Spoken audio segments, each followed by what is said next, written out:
Siapa ulil amri? Ulama dan umara. Saudara, ulama ulil amri kita dalam urusan agama dan akhirat. Umara ulil amri kita dalam urusan dunia. Dua-duanya wajib kita taati.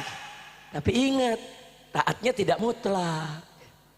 Taatilah Allah dan taatilah Rasulullah, dan juga dalam kurung taatilah ulil amri. Ada syaratnya kalau mereka taat kepada Allah dan Rasulnya. Subhanallah.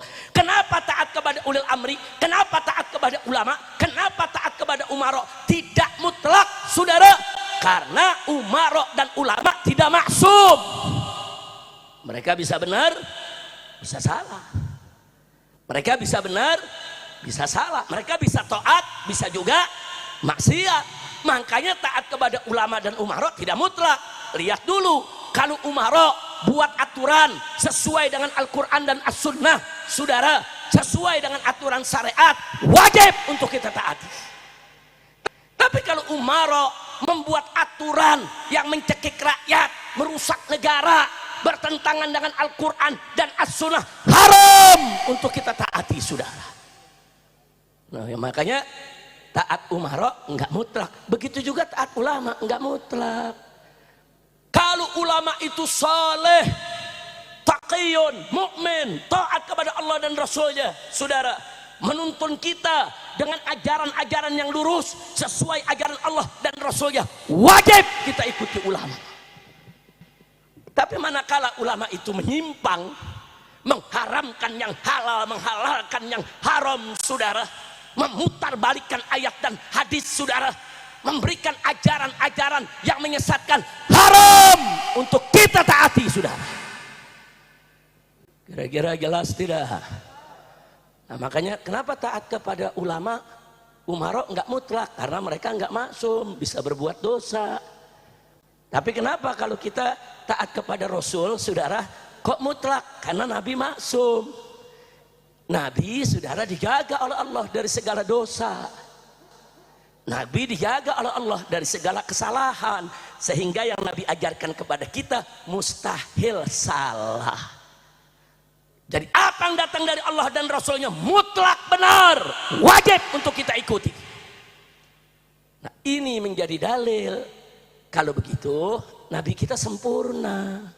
Kalau Nabi nggak sempurna, mana mungkin, saudara, kita diminta taat secara mutlak?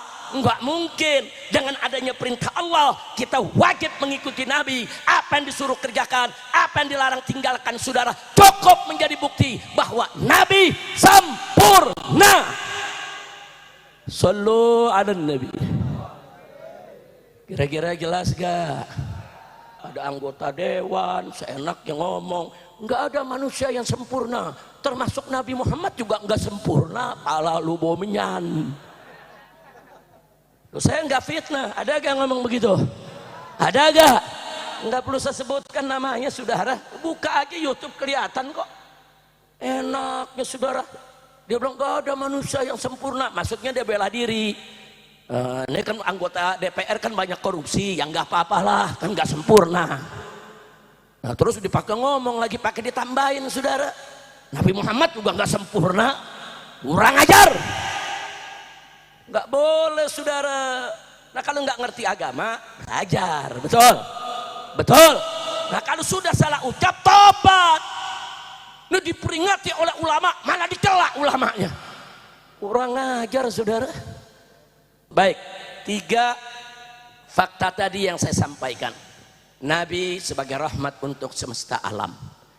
Nabi memiliki wa innaka la'ala khuluqin azim. Kemudian juga ketaatan kepada Nabi harus mutlak. Nah, itu saja tuh, saudara. Cukup dalil buat kita bahwa Sayyiduna Muhammad sempurna. Sallu ala Nabi. Sallu ala Nabi.